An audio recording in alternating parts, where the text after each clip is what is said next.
और बिहार में आरक्षण का दायरा बढ़ाए जाने के बाद बिहार एक बार फिर से सुर्खियों में है। नमस्कार, स्वागत है आपका न्यूज 24 में, न्यूज 24 के डिजिटल प्लेटफॉर्म पर, और मैं हूं आपके साथ दिव्या अग्रवाल। अब बिहार सुर्खियों में है, आरक्षण का दायरा बढ़ा, लेकिन उस पर भी अब देखिए सियासत गर्मा गई है। दरअसल हुआ क्या कि आरक्षण का जैसे ही दायरा बढ़ाया गया, उसके बाद आरक्षण संशोधन बिल को अब राज्यपाल ने मंजूरी दे दी है।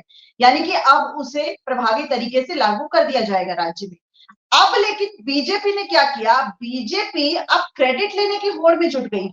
बीजेपी ने कहा कि ये तो हमारी वजह से हुआ है, क्योंकि विधानसभा में अगर हम हामी ना भरते तो इसे किस तरीके से मंजूरी मिल सकती थी।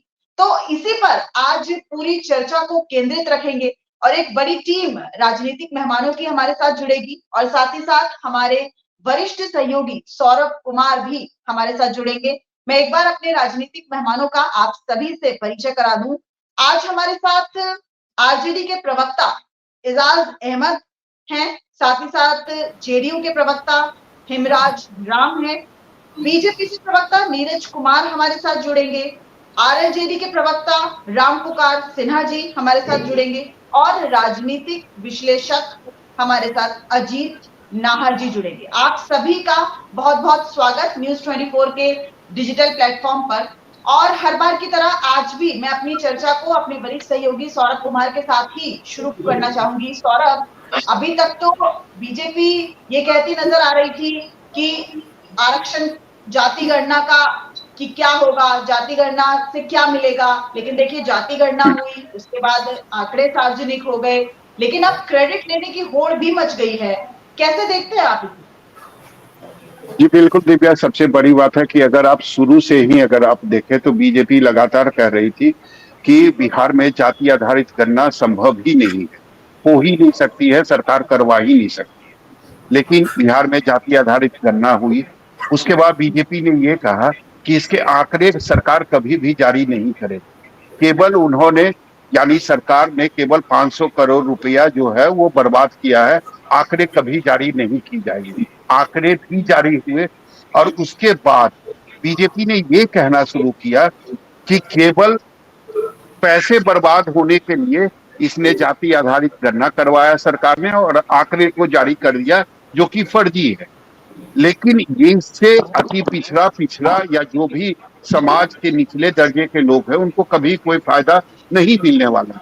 उसके बाद आरक्षण की बात हुई। आरक्षण सदन में पारित, प्रस्ताव भी पारित हुआ, राज्यपाल की मंजूरी भी मिल गई और अब बिहार में आरक्षण कानून भी बन चुका है, यानी लागू हो चुका है।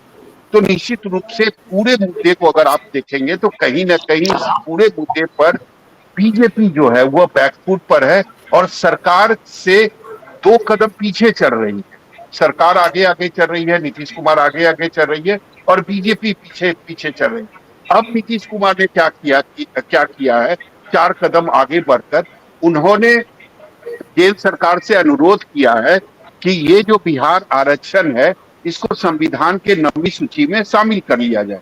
अगर ऐसा हो जाता है तो कोई भी आदमी इसे कोर्ट में चैलेंज नहीं कर सकता है।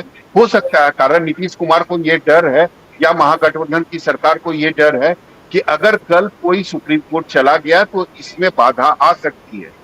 ये जो कानून बना है बिहार में आरक्षण का, इसमें रुकावट हो सकती है, इसको रोका जा सकता है, सुप्रीम कोर्ट इसे रोक सकता है। हाँ, तो मैं इसी नीतीश पे आना कुमार चाह ने रही थी कि सुप्रीम कोर्ट में भी लिटमस टेस्ट जो है वो हो सकता है, क्योंकि बहुत से राज्यों में ऐसा देखा गया है कि जब आरक्षण का एक विशेष वर्ग को दायरा बढ़ा दिया जाता है तो वो मामला सुप्रीम कोर्ट में पहुंच जाता है। लेकिन शायद ये इसकी भी तैयारी नीतीश कुमार ने कर ली, और इसका जवाब मैं जेडीयू के प्रवक्ता हिमराज जी से लेना चाहूंगी। क्या कुछ तैयारी है हिमराज जी इसके पीछे, क्योंकि ऐसा कहा जा रहा है कि सुप्रीम कोर्ट से बचने के लिए एक नीतीश कुमार ने कवच की तैयारी कर ली।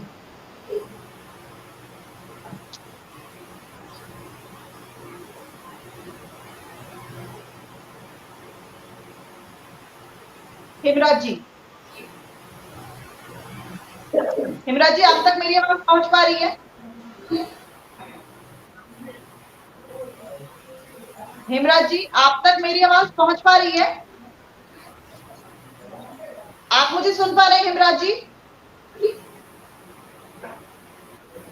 मैं अपना सवाल दोहराती हूँ, ये जो आरक्षण का दायरा बढ़ाया गया और आरक्षण संशोधन बिल को राज्यपाल ने मंजूरी दे दी, ये पूरा मामला सुप्रीम कोर्ट में अगर जाता है तो वहां पर भी लिटमस टेस्ट से आपको गुजरना पड़ सकता है। और ऐसा ना हो, इसके लिए क्या नीतीश कुमार ने कोई कवच की तैयारी की है?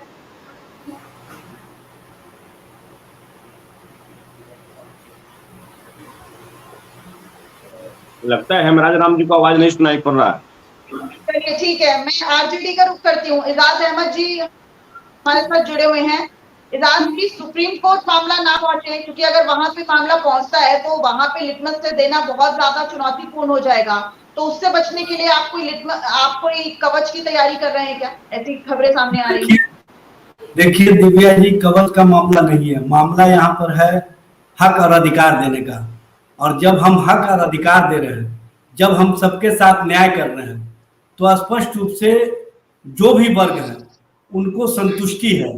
और इस मामले में सभी दलों की सहमति के बाद बिहार विधानमंडल से प्रस्ताव को पारित किया गया, सबको पता है। इसलिए हम नहीं समझते हैं कि इस मामले में कोई राजनीति की जाएगी या कोई सुप्रीम कोर्ट जा करके इस मामले को कहीं ना कहीं दिग्भ्रमित करने का काम करेगा। लेकिन कहीं ना कहीं भारतीय जनता पार्टी इस तरह की राजनीति करती रही है।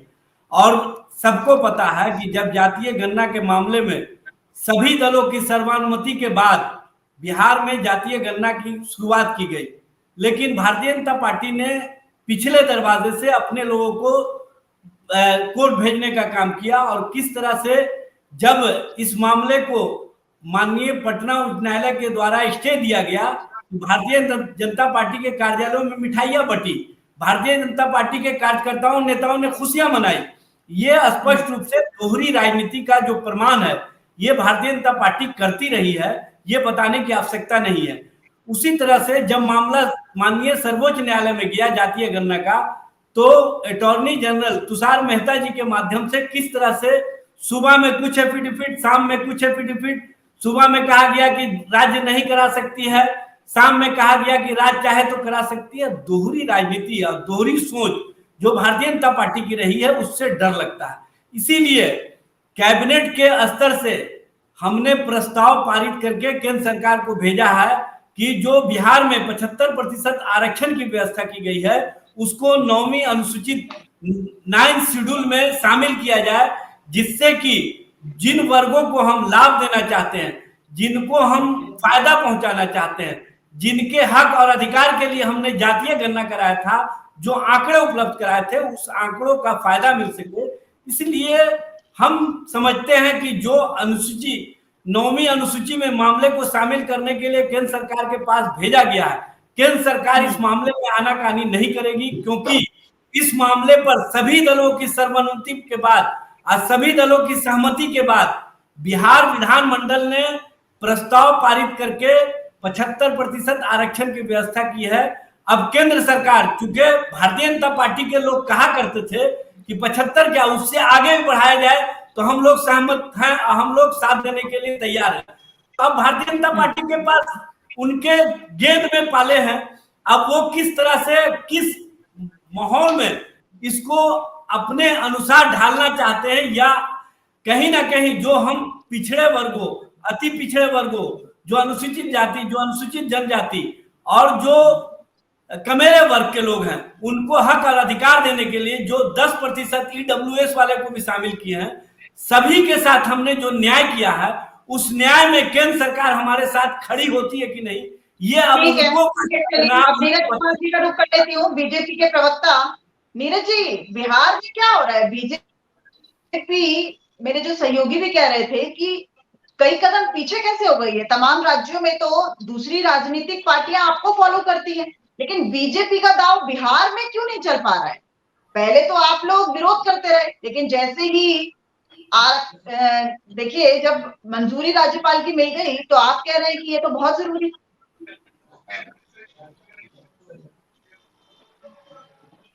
ये दिग्भ्रमित करने का काम यहाँ पर जनता को नहीं किया जाए। आप याद करिए, आरक्षण जब से इस देश में लागू हुआ है, मंडल कमीशन से शुरू करिए, पूरी ठाकुर जी से शुरू करिए, हर जगह बीजेपी ने साथ दिया है, तभी आरक्षण लागू हुआ है। कांग्रेस भले इसका विरोध करती रही, इंडी अलायंस के लोग भले इसका विरोध करते रहे, लेकिन भाजपा ने हमेशा ही आरक्षण का समर्थन किया और भाजपा के सहयोग से ही आरक्षण इस देश में लागू हो पाया है। चाहे वो मंडल कमीशन में, एक उदाहरण देता हूं कि मंडल कमीशन का रिपोर्ट 1979 में चला गया था राष्ट्रपति के पास।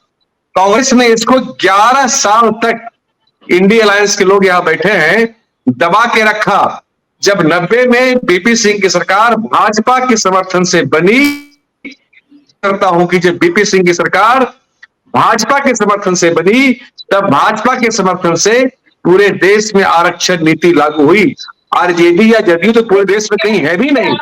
पूरे का समर्थन करते हैं, लेकिन बिहार में तो आप विपक्ष में हैं। जब राज्य की सूबे सरकार कहती है, सूबे की सरकार ही कहती है कि आरक्षण का दायरा बढ़ना चाहिए, और वो ऐसा क्यों कहती है? क्योंकि जातीय गणना हुई, आंकड़े सार्वजनिक हुए, और जिस आधार पे वर्गों को जो आंकड़े जो पूरी तरीके से सार्वजनिक हुए, उस आधार पे आरक्षण का दायरा बढ़ना चाहिए। तो चूंकि ये नीतीश कुमार सरकार ने किया है, इसलिए आप इसका विरोध कर रहे थे। ठीक है, आप आरक्षण का समर्थन करते हैं, लेकिन अगर ये आपके अपोजिशन से आता है तो आप उसका समर्थन नहीं करते। जी नहीं, हम लोग जातीय जनगणना जो इनकी हुई है, ये शब्द ही गलत है। जातीय जनगणना कोई भी प्रवक्ता बोलते हैं, या तो अधूरा ज्ञान है या जानबूझकर ऐसा बोल रही है। एक जातीय सर्वे करवाया है बिहार सरकार, जिसमें कि ढेर सारी त्रुटियां हैं। इस बात को मैं आज भी दोहरा रहा हूं। इस सैंपल सर्वे के आधार पर कुछ सैंपल का इन्होंने गिनती किया और उस आधार पर ही आरक्षण को लागू कर रहे हैं, घटा बढ़ा रहे हैं। मैं आप कहें तो मैं जैसे उन्होंने कहा कि फलाना जाति, कोई जाति ए में 5% लोग सरकारी नौकरी में है, उस जाति की संख्या 100 है तो 5 लोग नौकरी में है। जब तकनीकी बात है, सब लोग सुनिएगा और समझिएगा, लेकिन ये नहीं बताया गया है कि 100 सरकारी नौकरी अगर है तो उसमें कितने उस पर्टिकुलर फला जाति के आदमी है। ये डाटा छिपाया गया है। इस तरह की बहुत सारी त्रुटियां हैं सर्वे में, जो कि अभी उजागर होना बाकी है। अगर इतना ही सही है तो सरकार ने जब आंकड़ा, जातिगत जनगणना का आंकड़ा जारी किया, तो संख्या, जातिवार संख्या तो वेबसाइट पर अपलोड कर दिया same day next day BJP के करके, लेकिन जो उनकी आर्थिक सामाजिक स्थिति है उसको अभी तक सरकार अपलोड क्यों नहीं कर पाई है? सरकार उसमें क्या छुपाना चाहती है, मैं ये प्रश्न पूछना चाहता हूं। इसमें बहुत झोल झाल है, इसलिए सरकार इसको छुपाना चाह रही है। अगर सरकार इतनी ही ट्रांसपेरेंट है तो इसको पंचायत वाइज, वार्ड वाइज इसको। ठीक है, आपके सवाल का जवाब ले लेती हूँ मैं। हमारे साथ जेडीयू के प्रवक्ता हिमराज राम जी हैं, जवाब दीजिए। सबसे पहले तो हम ये कहना चाहते हैं कि अभी अभी बीजेपी के प्रवक्ता साथी ने कहा कि मंडल कमीशन जब लागू हुआ तो भारतीय जनता पार्टी उस समय पूरा समर्थन, और जब जब आरक्षण लागू हुआ बीजेपी उसमें अपनी सहमति। मैं पूछना चाहता हूं कि मंडल कमीशन जब लागू हुआ बीपी सिंह जी की सरकार में, तो बीजेपी ने सरकार क्यों गिरा दी? जब आप मंडल कमीशन के सपोर्ट में थे तो सरकार क्यों गिराई? जनता तो उस समय देश की समझ गई कि ये मंडल कमीशन का सबसे बड़ा घोर विरोधी बीजेपी के लोग, और कहते हैं कि हम आरक्षण का प्रबल समर्थक है। जब जब देश में आरक्षण लागू करने की बात आई जिन राज्यों में, बीजेपी के सहयोग से या बीजेपी उसका समर्थन, तो सबसे पहले तो ये झूठ बोलने की जो इनकी बीमारी है वो जाती नहीं है। लगता है कि भारतीय जनता पार्टी के अंदर झूठ बोलने की प्रबल ट्रेनिंग दी जाती है, और देश की जनता के आंखों में धूल झोंकना इनका पुराना जो है स्टाइल है। अब ये बात करते हैं कि जाति गणना की लोग करके ये अपने मन गणना कुछ बात बताते रहे हैं। जदयू के प्रवक्ता या आरजेडी के प्रवक्ता कभी भी जो बात आप बोल रहे हैं उस बात को कभी नहीं बोला। हम बार बार कहते हैं, देख ले जाते, बिहार में जातीय गणना की बात आई, सामाजिक और आर्थिक सर्वेक्षण किए गए, भारतीय जनता पार्टी के अंदर जब इसका निर्णय हो रहा था, जब केंद्र सरकार ने इसको कराने से इनकार कर दिया, तो बिहार सरकार ने अपने बलबूते पर इस गणना को कराया, इस सर्वेक्षण को कराया। उस समय सदन में सर्वसम्मति से निर्णय लिया गया और संसदीय लोगों ने इसका समर्थन किया। बीजेपी ने इसमें शामिल थी। बाहर आकर के बीजेपी ने क्या क्या नहीं किया इस गणना को रोकवाने के लिए, ये राज्य की सब जनता जान रही है। और फिर झूठ बोलना, बोलने दीजिए। अभी जब राज्य में जाति गणना का आंकड़े खुलासे कर दिए गए, 75% का रिजर्वेशन भी लागू हो गया। अब जब हम मांग करते हैं कि इसको भारतीय संविधान के 9वीं अनुसूची में जोड़ा जाए, तो फिर एक तरह की बातें शुरू करते हैं।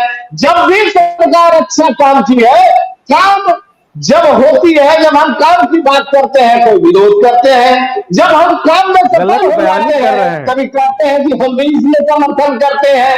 अरे भाई, कम से कम इतनी बेवकूफ तो देश की जनता और राज्य की जनता नहीं है जो दिल दहाड़े उसके आंखों में अंधेरी झोंक दीजिए। आपके तो सारे करनामों को हम लोग गांव तक ले जाना चाहते हैं, ले जाएंगे। खोलेंगे एक एक चीज का, देश के अंदर किस तरह से आपने देश की जनता को धोखा किया है। सुन लीजिए, 9 साल पहले सरकार बनाई, इनके लिए आरक्षण का मतलब क्या है? मैं जरा 1 मिनट सुनिए, बहुत बोल दिया आपने, जरा सुनिए।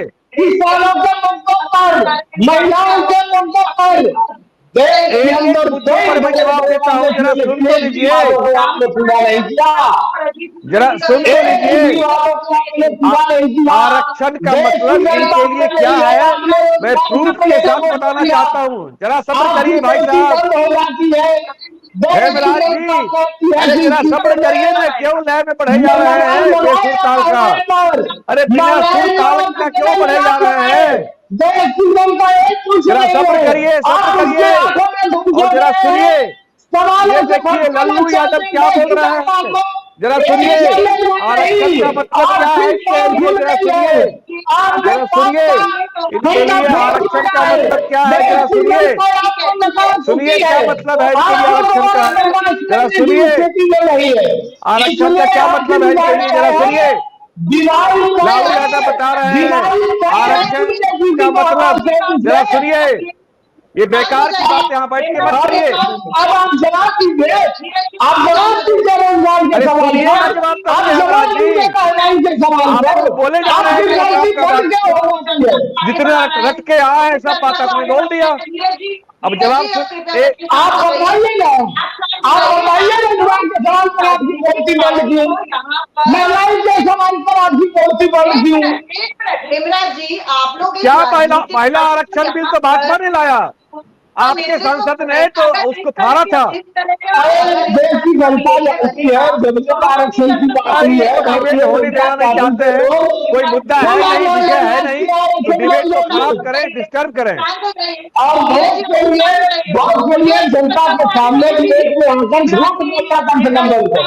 कहाँ से चला अपने तमाम मेहमानों से कि ऐसे चर्चा आगे नहीं बढ़ पाएगी। देखिए, अरे आपके झूठे लगने कैसे लोग नहीं आते हैं, देश की जनता के साथ धोखा करने वाले लोग तो नहीं आते हैं, बीजेपी इस बात से समझते। राम पुकार जी, मैं आपका रुख करती हूँ। मुख्यमंत्री वाली बीमारी हो गई क्या आपको भी? और बीमारी आपका है, एक सभी बेटा मानसिक बीमारियों का शिकार है, झूठ की बीमारी का शिकार है।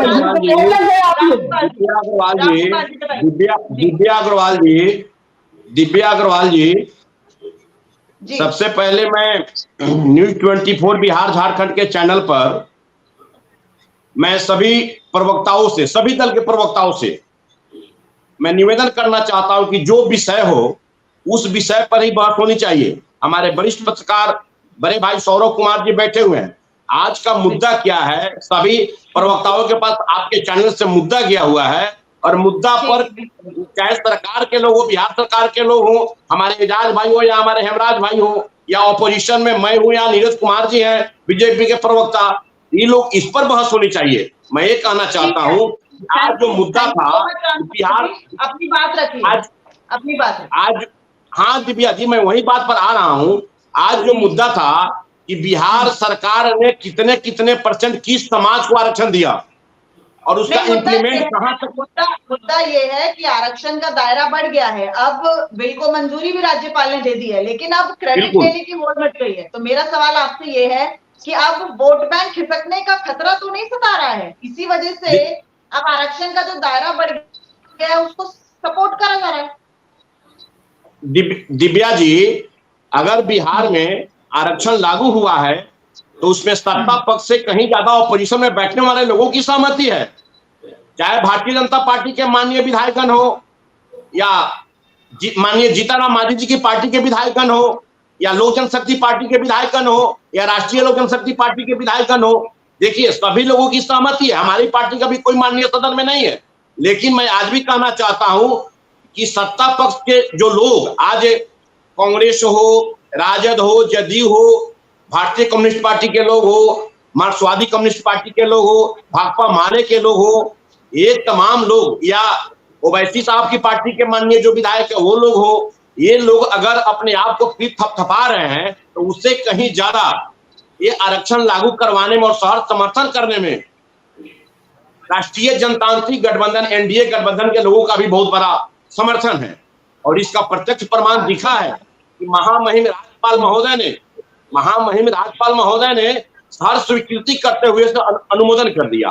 तो भाई मैं कहना चाहता हूं, चाहे राजद के प्रवक्ता हो या हमारे जदयू के प्रवक्ता, आपके पास तो कोई कारण नहीं था। अगर आप समर्थन नहीं करते तो फिर आप लोग और एक्सपोज जाते, तो आपको तो ना चाहते हुए नहीं,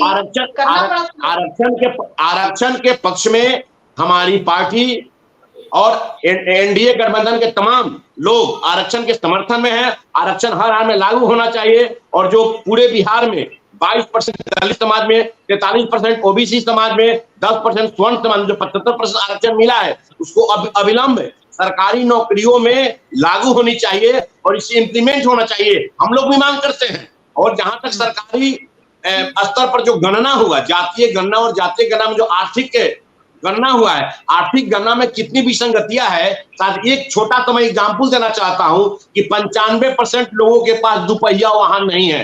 ये रिकॉर्ड है सरकार का।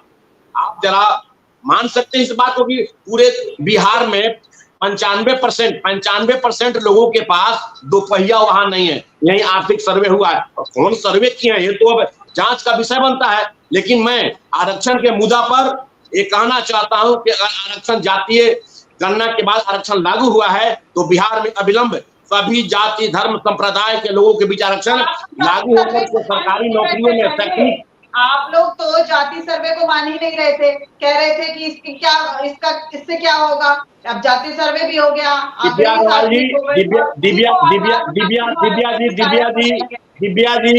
दिव्या जी, ये जो आप बात बोल रहे हैं, हमारे पार्टी के राष्ट्रीय अध्यक्ष भारत सरकार के पूर्व मंत्री आदरणीय उपेंद्र कुशवाहा जी हमेशा जातीय गणना के पक्ष में रहे हैं और हमेशा पक्ष में रहे हैं। और जहां तक एनडीए गठबंधन के लोग हैं, सभी लोग जाकर जातीय गणना के लिए दिल्ली में जाकर प्रधानमंत्री जी से मिले हैं। इस बात को आप मीडिया के लोग ऐसे कयास नहीं लगाइए कि पक्ष में नहीं है। हाँ, जातीय गणना में कहाँ विसंगतियां हुई है, जातीय गणना में जहां विसंगतियां हुई है उसके खिलाफ आवाज बुलंद करेंगे, उसके खिलाफ आवाज बुलंद करेंगे। अजीत नाहर जी का रुख कर लेती हूँ, राजनीतिक विशेषज्ञ हैं। देखिए, मुझे विश्लेषण करके बताइए अजीत जी, हमारे दर्शकों को समझाइए, इस समय जो ये पूरी अगर हम देखें इस पूरे मामले को, आरक्षण का दायरा बढ़ाया जाता है और अब क्रेडिट लेने की होड़ है, तो मुझे ये समझाइए, क्रेडिट लेने की होड़ पर भी मैं आऊंगी, ये जो आरक्षण का दायरा बढ़ाया गया है ये किस तरीके से बिहार की जनता के हित में है? सबसे पहले तो इतने सालों से, आजादी के समय से आज तक आरक्षण लागू है, अलग अलग परसेंटेज में, अलग अलग समुदाय के ऊपर। वो अब 75% हो गया बिहार के अंदर, सभी दलों को सुना। लेकिन एक बात तो बिल्कुल स्पष्ट है यहाँ पर कि सारे राजनीतिक दल वोट के लिए एक साथ हो सकते हैं। शायद किसी को पसंद आए या ना आए, बट ये स्पष्ट दिख रहा है, ये मैंने दिख रहा है कि सारा समूह एक तरफ जनता के हित के नाम पर हम आरक्षण को बढ़ाए जा रहे हैं। एक समय में बीजेपी आरक्षण के विरोध में थी, आज बीजेपी आरक्षण के समर्थन में आ चुकी है। एक समय में सारी पार्टियां जाति जनगणना के आधार पर विरोध करती थी, अभी जातीय जनगणना के आधार पर हम वापस एक दूसरे को बांट रहे हैं। हम भारत देश को 21वीं सदी में कहाँ लेकर जा रहे हैं? एक तरफ हम इतने बड़े साइंस में आगे बढ़ते जा रहे हैं, कभी चांद पर, कभी मंगल पर जा रहे हैं, और पूरी दुनिया में एकमात्र बिरला देश है भारत। अब कहने में मुझे थोड़ा ताज्जुब भी हो रहा है और थोड़ा शर्म भी आती है कि हम 75% आरक्षण दे रहे हैं। हम इस देश में जातिगत आधार पर इस देश की जनता को बांट रहे हैं। हम भारतीय कब होंगे? मेरा प्रश्न है आप सभी महानुभावों से, आप सभी राजनीतिक महान लोगों से मेरा प्रश्न है कि हम सब भारतीय कब होंगे? एक साथ एक भारतीय कैसे होंगे? जब तक ये चीज नहीं होगी, इस देश आगे नहीं बढ़ेगा। जातिगत आधार पर तो आरक्षण पहले भी लागू रहा है, लेकिन मुझे एक बात बताइए कि ये पिछड़े तबके जो 75 सालों से जो लोग पिछड़े हैं, वो आज तक आगे क्यों नहीं बढ़ पाए? उसका मैं कारण भी बताता हूँ नीरज कुमार जी, थोड़ा सा प्लीज मुझे बोलने दीजिए। और उसका कारण भी है यहाँ पर कि इन लोगों को एक परिवार में एक आरक्षण होना चाहिए, किसी उसके बाद नेक्स्ट जनरेशन को आरक्षण का लाभ तब तक नहीं मिलना चाहिए जब तक इस देश में सारे पिछड़े वर्गों को आरक्षण का लाभ ना मिल जाए। आज एक राजनीतिज्ञ है, एक अधिकारी है, इनके वर्ग के, इनके परिवार के लोग एक के बाद आरक्षण का फायदा उठाते रहते हैं, लेकिन वो लोग फिर भी बच जाते हैं। ये 75% आरक्षण करने से क्या, मुझे बताइए कि इस देश के सारे पिछड़े लोगों को आरक्षण का फायदा मिल पाएगा? कितने सालों में? क्या ये सब लोग उच्च वर्ग में शामिल हो जाएंगे? क्या ये सब लोग अति आय वर्ग में शामिल हो जाएंगे? क्या ऐसा हो सकता है? बिल्कुल नहीं। जब 75 सालों में नहीं हुआ, उसी डर्रे पर, उसी सिस्टम पर अगर हम आगे बढ़ेंगे तो क्या लगता है वही रिजल्ट आएगा जो अब तक आते रहा है। हमें सिस्टम को बदलने की जरूरत है, और सभी राजनीतिक दलों को जिस प्रकार से 75% आरक्षण के लिए साथ में आए हैं, ये सब पूरे देश को भारतीय बनाने के लिए, भारत बनाने के लिए एक साथ आना होगा। इसके अलावा मुझको नहीं लगता कोई और उपाय है। शिक्षित करना अलग विषय है, लेकिन आरक्षण के आधार पर शिक्षित करना अलग विषय है। दोनों विषय अलग अलग है, लेकिन यहाँ पर सबको सम्मिलित कर दिया गया है।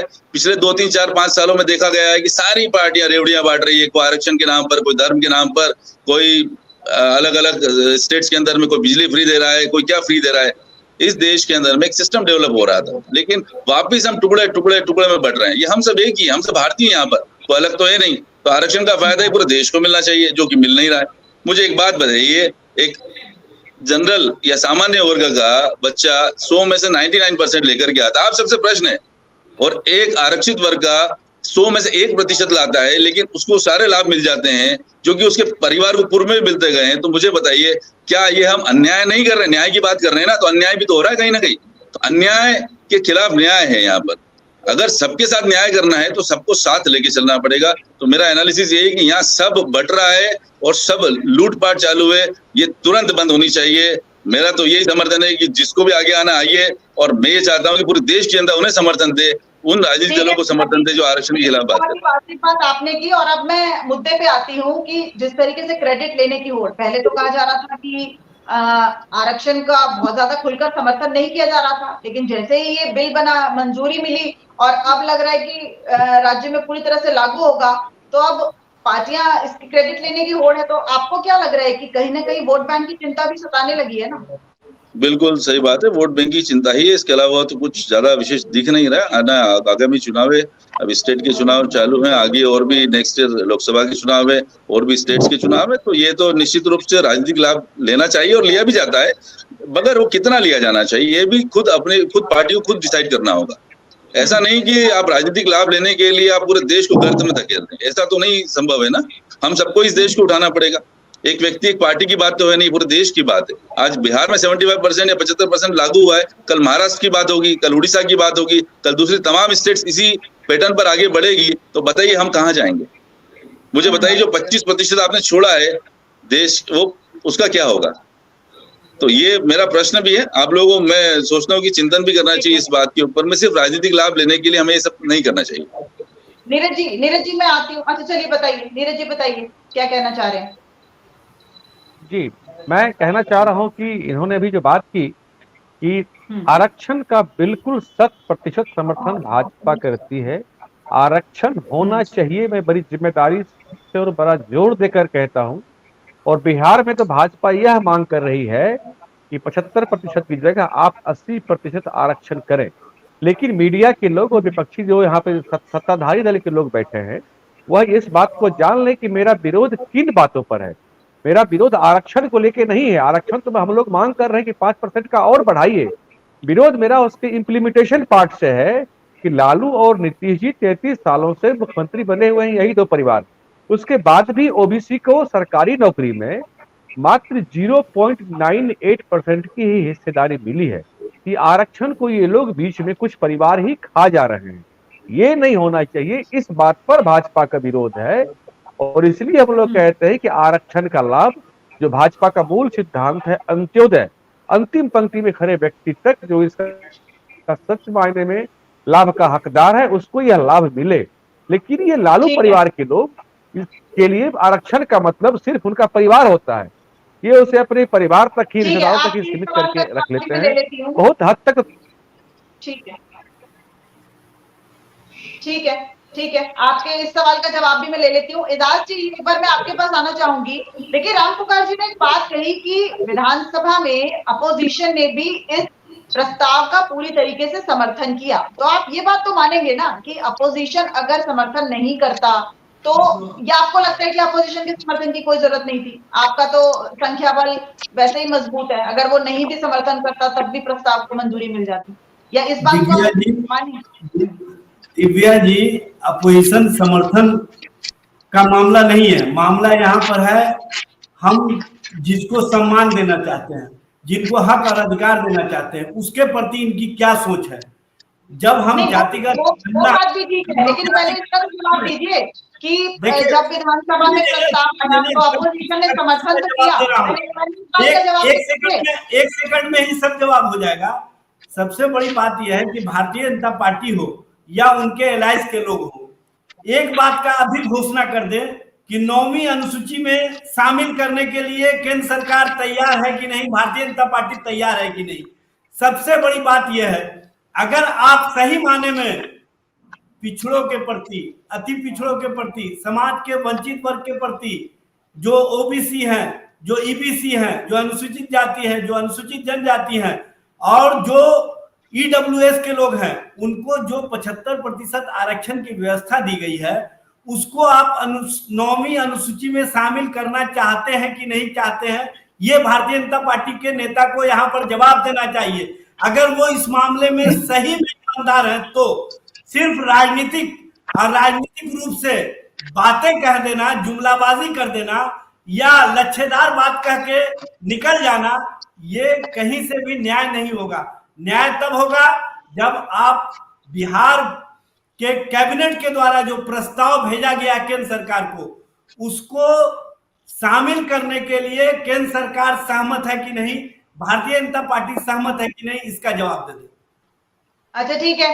हेमराज जी, मुझे चलिए, नीरज जी जवाब दीजिए। ठीक है, जवाब दीजिए जी। मैं एजाज भाई के टर्न का इंतजार कर रहा था, क्योंकि मुझे लगता है कहीं न कहीं से कि मैच्योर आदमी, कि देखिए एजाज भाई, ऐसा है कि रोहिणी आयोग की रिपोर्ट अभी आनी है, वह राष्ट्रपति के पास अनुशंसा के लिए गया हुआ है। तो इन लोगों ने क्या किया, रोहिणी आयोग की जब रिपोर्ट आएगी और जब महिला बंधन अधिनियम लागू होगा तो स्वतः भाजपा इस देश में जातीय जनगणना भी कराएगी, परिसीमन भी कराएगी। ये सब बात इन लोगों को पता है, और इन लोगों को लगा कि हड़बड़ी में कुछ तो ऐसा हम करें जिससे इसका हम राजनीतिक श्रेय ले सकें। तो हड़बड़ी में लोगों ने, गड़बड़ी के साथ जदयू के लोगों ने और आरजेडी के लोगों ने बिहार में मिलकर जातीय सर्वे करवाया, जो गलत तरीके से करवाया। लेकिन उस सर्वे के पीछे की उनकी मंशा क्या है कि हम एक जी अधिकारी के स्टेटमेंट है मेरा, बिल्कुल बिल्कुल जी, बिल्कुल आप इसे कोट कर सकते हैं। और इनके लिए आरक्षण, जी जी, देखिए हमारे जब राजनाथ सिंह जी ने कहा था कि जनगणना होगी, मैं याद दिला देता हूं सारी बात। उसके बाद कोरोना आ गया, फिर बीच में महिला बंधन अधिनियम और रोहिणी आयोग की रिपोर्ट। हम लोग इसका इंतजार कर रहे हैं। डेफिनेटली सारा कुछ होगा, जो भी आवश्यक इस देश के लिए वो किया जाएगा। लेकिन हमारे लिए बोलने दीजिए मुझे, आरक्षण का मेरे लिए, भाजपा के लिए क्या मतलब है और आरजेडी जदयू के लिए क्या मतलब है, यह हमें आरजेडी के सर्वोच्च नेता लालू यादव के मुंह से सुनाना चाहता हूं अभी आपके स्क्रीन पर, जरा सुनिएगा।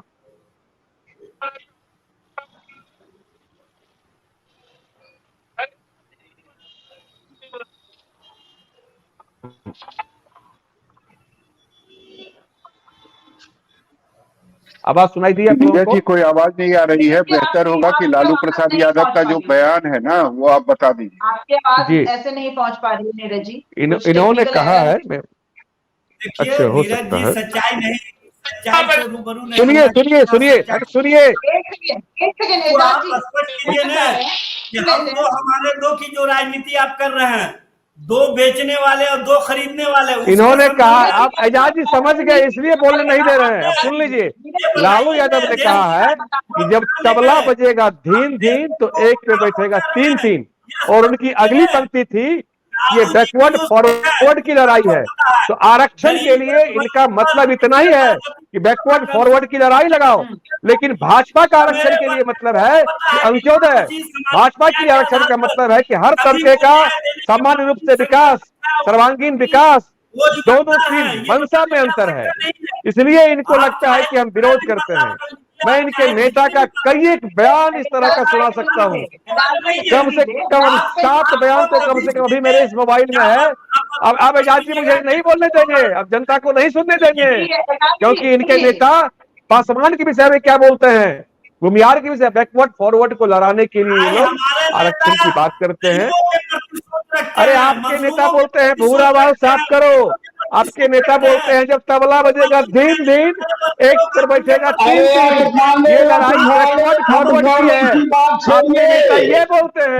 और राम साहब आपके विषय में क्या बोलते हैं ये भी मेरे पास है, आपके विषय में और पासवान के विषय में क्या बोलते हैं लालू, ये सुनिए। वो कहते हैं कि पासवान को स्वाभिमान नहीं होता। सुन लीजिए लालू जी के शब्दों में, सुन लीजिए, पासवान भाई स्वाभिमानी किसी के नहीं है, ये सिर्फ और सिर्फ अपने परिवार के हैं। इनके लिए आरक्षण का मतलब सिर्फ मीसा भारती, तेज प्रताप, तेजस्वी, इनके 2 साले, इनकी इस बात को समझना पड़ेगा, इस बात को समझना पड़ेगा। और बिहार जी जी जी जी देखिए, हमारी एक प्रश्न है राष्ट्रीय जनता दल के प्रवक्ता साथी एजाज अहमद जी से कि एजाज भाई, जातीय गणना का तो रिपोर्ट आ गया और डॉक्टर राम मनोहर लोहिया जो देश के प्रख्यात समाजवादी चिंतक थे बोलते थे कि जिसकी जितनी भागीदारी उसकी उतनी हिस्सेदारी। अब हम पूछना चाहते हैं बिहार के माननीय युवा उप मुख्यमंत्री आदरणीय छोटे भाई तेजस्वी प्रसाद यादव जी से कि तेजस्वी भाई, जिसकी जितनी भागीदारी उसकी उतनी हिस्सेदारी, तो आप उप मुख्यमंत्री का कुर्सी का पद कब छोड़ रहे हैं और अति पिछड़ा समाज के बेटा को कब बैठा रहे हैं? हम पूछना चाहते हैं, इसका जवाब दीजिए। आज न्यूज़ 24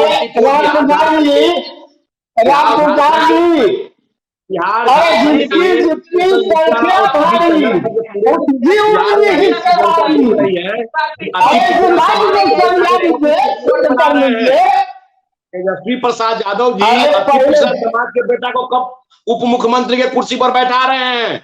मैं पूछना चाहता हूँ। रामपुकार जी, आपके सवाल का जवाब ले लेती हूँ। हिमराज जी कुछ कहना चाह रहे हैं, चलिए। सवाल तो एजाज जी से पूछा गया, चलिए आप समय सवाल सुनिए। अभी बीजेपी के प्रवक्ता महोदय ने जो सवाल उठाया आरक्षण के मुद्दों पर, मैं इसे सिर्फ इतना बहुत शॉर्टकट शब्दों में पूछना चाहता हूँ कि केंद्रीय सचिवालय में कितने एससी, ओबीसी और एसटी के लोग हैं? न्यायपालिका में कितने जजेस एससी, एसटी और ओबीसी के लोग हैं? इसका जवाब दे दे। दूसरी बात, उन्होंने जनगणना की बात कही कि 2021 में भारत एक ऐसा देश है जो 150 साल के इतिहास में पहली बार जनगणना नहीं कराया, वो भी कोरोना का बहाना बनाकर। मैं इनको बताना चाहता हूं कि 83 से ज्यादा देशों ने कोरोना काल से जुड़ते हुए अपने अपने देशों में जनगणना कराई है, और पाकिस्तान जैसा गरीब देश भी अपने देशों में जनगणना करा लेता है। लेकिन भारत में कोरोना का बहाना एक साजिश है। दरअसल इसके पीछे साजिश यही है कि जनगणना इन्होंने 21 में नहीं कराया तो 2026 में नया परिसीमन कैसे होगा, और जब नया परिसीमन नहीं होगा तो ये महिला आरक्षण बिल जो लाए हैं, इस आरक्षण का क्या फायदा? जब तक परिसीमन नहीं, आरक्षण बिल का क्या फायदा? यही बात मैं कह रहा था। अब ठीक इसके रथ में आइए, सब होगा, सब होगा, और आपकी तरफ फर्क ही नहीं होगा, अंतर यही होगा। पूरे विश्व में पहला देश है जो आपने 10 वर्षीय जनगणना नहीं कराया, वो भी कोरोना का बहाना बनाकर। आपके पीछे नियत तो यही है कि एससी के जो लोग हैं उनको जो नए परिसीमन के अनुसार उनके सीटों में आरक्षित सीटों में जो बढ़ोतरी होनी थी, उसको बढ़ने नहीं देना चाहते, उस काम को नहीं होना देना चाहते हैं, और महिला आरक्षण मिला करके भी महिलाओं को आरक्षण से वंचित करना चाहते हैं। यही आपकी नीयत है, यही आपकी असलियत है। आरक्षण के घोर परम विरोधी भारतीय जनता पार्टी हम सीधा अगर सही बात है, आप सही आरक्षण के समर्थक है तो ठीक है, क्या मैं इनकी बात का क्या उत्तर दूं? ये संक्षेप में मैं क्या उत्तर दूं इनकी बात का? ये बिना सिर पैर का बात कर रहे हैं। क्या ये सच्चाई? अरे सुन तो लीजिए साहब, सुन तो लीजिए। आपने पूछा, अरे सुन तो लीजिए, अरे सुन तो लीजिए। बिना सिर पैर के पार्टी के आदमी, आपके पार्टी का सिर नीतीश कुमार तो समाप्त हो गया। सुन लीजिए, सुन लीजिए, सुन लीजिए, अरे सुन तो लीजिए। आपके पार्टी से आप बिना सिर के काम हो जाए, अब बिना पैर का भी मत हो जाइए, बिना सिर पैर का पूरा मत हो जाइए। सुन तो लीजिए। अरे कहाँ से आदमी को बुला लेते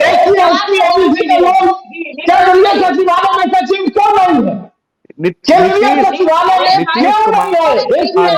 अरे सुनिए यार, बेवजह का हल्ला करते हैं। नीतीश कुमार जी ने मुसहरों, अरे सुनिए, नीतीश कुमार जी ने मुसहरों के लिए इमरान जी संयम तो रखिए। क्या खुले थोड़ी सी भी शर्म है तो इसका जवाब दीजिए। अच्छा पहले आप हेमराज जी बोल लीजिए, फिर मैं बोलता हूँ। पहले आप बोल लीजिए, पहले आप बोल लीजिए हेमराज जी। अरे जवाब दे रहे हैं ना, मेरा तो चुप रहिएगा तब जवाब सुनिएगा जी। आपने कोई सवाल उठाया, उसका जवाब तो देने दीजिए। सक्षम होना चाहिए ना, हमें संयम तो बरतना पड़ेगा। बताइए नीरज जी। देखिए, नीतीश कुमार जी ने दलितों को दो भाग में बांटा, दलित महादलित। सच्चाई है कि आज महादलित सब सिर्फ डिक्शनरी में होकर रह गया है। अरे सुन तो लीजिए, मुसहरों के लिए इन लोगों ने 16 सेवक की बहाली की। उसका रिपोर्ट जारी करेंगे। ये 16 शिक्षक 16 सेवक का क्या हुआ? सिर्फ घोटाला हुआ। 16 शिक्षक 16 सेवक के नाम पर एक भी कमीशन नहीं किया। मात्र 7% ग्रेजुएट हुए, मात्र 7% ग्रेजुएट बिहार में अभी तक हो पाए हैं। क्या आरक्षण का लाभ किनको दे रहे हैं? सिर्फ आरक्षण के नाम पर केंद्र सरकार से ये पैसे ऐंठना चाहते हैं, विश्व बैंक से लोन लेना चाहते हैं। इनकी मंशा बिल्कुल गलत है। आरक्षण को सही से लागू करने की मंशा नहीं है। अरे आपका पार्टी का बात तो हम लोग अब दूध भात लेते हैं। नीतीश कुमार बात हो गया, दूध भात लेते हैं। आप लोग काहे गंभीर हो रहे हैं? आप दूध भात लेते हैं। आप कहीं लड़ाई में भी है जी, आप कहीं लड़ाई में भी है। आपको आरजेडी अलग ठोक रहा, हम लोग इधर अलग ठोकेंगे। आप कहीं लड़ाई में है। शब्दों की मर्यादा पसीना बहा रहे हैं। अपनी बात रखिए, अपनी बात रखिए नीरज जी। मेरे पास समय बहुत कम है। देखिए, यहाँ की जो बिहार केंद्र की जो योजनाएं आती हैं, कुछ जैसे फसल बीमा योजना केंद्र सरकार ने लागू किया था, माननीय मोदी जी ने। बिहार सरकार उसको यहाँ लागू करने में बहुत विलंब किए। नीतीश कुमार काफी सालों को लगा दिए। निर्भया फंड के अंतर्गत 112 नंबर डायल करना था, जिसपे महिलाओं की सुरक्षा थी, फायर की सुरक्षा थी, उसको लागू करने में नीतीश कुमार ने केंद्र की योजनाओं को पहुंचने में 6 साल 8 साल लगा देते हैं। उनको बिहार की जनता की भलाई से कोई मतलब नहीं है। उनको सिर्फ और सिर्फ राजनीति से मतलब है, प्रधानमंत्री बनने का ख्वाब देखने से मतलब है। और ये ख्वाब देखते देखते बेचारे मेंटल रूप से परेशान हो गए हैं। हम लोगों की सहानुभूति उनके साथ में है। अब उनके दल के लोग भी इस तरह से परेशान हो रहे हैं, मुझे बड़ा ताज्जुब हो रहा है।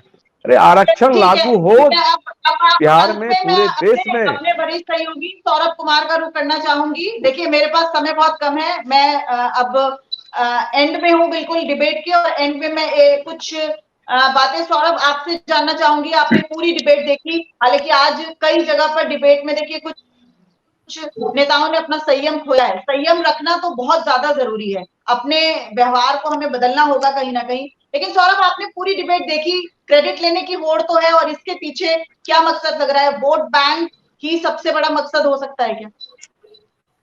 ये बिल्कुल दिव्या, सबसे बड़ी बात है कि नीतीश कुमार या महागठबंधन की सरकार ने मास्टर स्ट्रोक तो खेल दिया। अब सबसे बड़ी बात है क्रेडिट लेने की, क्योंकि सबको पता है, अगर बिहार की जनता की बात करें तो उनको पता है कि आरक्षण जो दिया गया है उसमें किसका हाथ है, किसने पहल की, किसने जाति आधारित गणना करवाई, किसने आंकड़े जारी किया और किसने प्रस्ताव सदन के अंदर रखा। ये सबको पता है। बिहार की जनता जो है इतनी भोली भाली नहीं है, हर चीज को जानती है। अब बात रही क्रेडिट लेने की, तो मजबूरी है, क्रेडिट लेना पड़ेगा, क्योंकि सबको पता है कि पिछड़ा और पिछड़ा को नाराज करके हम राजनीति नहीं कर सकते हैं। बीजेपी की मजबूरी थी सदन के अंदर आरक्षण का समर्थन करना, बीजेपी की मजबूरी थी। कारण बीजेपी को पता है कि अगर 2024 के चुनाव में जाएंगे तो पिछड़ा और अति पिछड़ा को हम नाराज नहीं कर सकते। अगर बीजेपी इतना ही समर्थन में है तो समर्थन दिखाए। जो केंद्र सरकार को जो भेजा गया है, जो बिहार सरकार ने अनुरोध किया है, संविधान की 9वीं सूची अनुसूची में शामिल कर दे, तो समझ में आ जाएगा, पूरे देश को समझ में आ जाएगा कि सच में बीजेपी जो है वो बिहार में आरक्षण का समर्थन कर रही थी। तो दिखाना पड़ता है, अगर आप समर्थन में हैं तो दिखाना पड़ता है। रही बात, सबको अपने वोट बैंक की फिक्र है, कारण नीतीश कुमार 18 सालों से बिहार के मुख्यमंत्री हैं। उसके बाद 18 सालों के बाद आपको आरक्षण की याद आती है। यानी आज तक आपने क्या किया, बिहार का विकास क्यों नहीं हुआ, हर तबके का विकास क्यों नहीं हुआ? तो 18 साल के बाद आप आरक्षण की बात करते हैं, तो निश्चित रूप से आपकी मंशा वही है। आप इसको चुनावी एजेंडा बनाना चाहते हैं। आप चाहते हैं कि 2024 में हमें चुनावी फायदा मिले, 2025 में हमें चुनावी फायदा मिले। तो आपने इसे एक ब्रह्मास्त्र की तरह से इस्तेमाल किया है। तो निश्चित रूप से पॉलिटिकल पार्टी कोई भी हो, अपना अपना वोट बैंक बनाना है। उनको आरक्षण या किसी निचले समुदाय के लोगों से कोई लेना देना नहीं है। बस वो समय समय पर एक ब्रह्मास्त्र छोड़ती है और उसका फायदा वो चुनाव में लेना चाहती है। ठीक है, बहुत बहुत शुक्रिया सौरभ आपका और आप सभी राजनीतिक मेहमानों का हमारे साथ इस चर्चा में जुड़ने के लिए। लेकिन साफ तौर पर देखिए कि जिस तरीके से आरक्षण का दायरा बढ़ाया गया है और आरक्षण संशोधन बिल को जैसे ही राज्यपाल ने मंजूरी दी, उसके तुरंत बाद बीजेपी क्रेडिट लेने की होड़ में लग गई। लेकिन साफ तौर पर यही लग रहा है कि क्योंकि बिहार में 2025 में विधानसभा चुनाव है और उससे पहले 2024 के लोकसभा चुनाव, ऐसे में बिहार में इस वक्त हर मुद्दा राजनीतिक जो कहा जा सकता है कि सुर्खियों में बना हुआ है और सियासत हर मुद्दे पर हावी है। अगले किसी और विषय के साथ आपके सामने जुड़ेंगे, तब तक हमें इजाजत दीजिए और देखते रहिए न्यूज़ 24।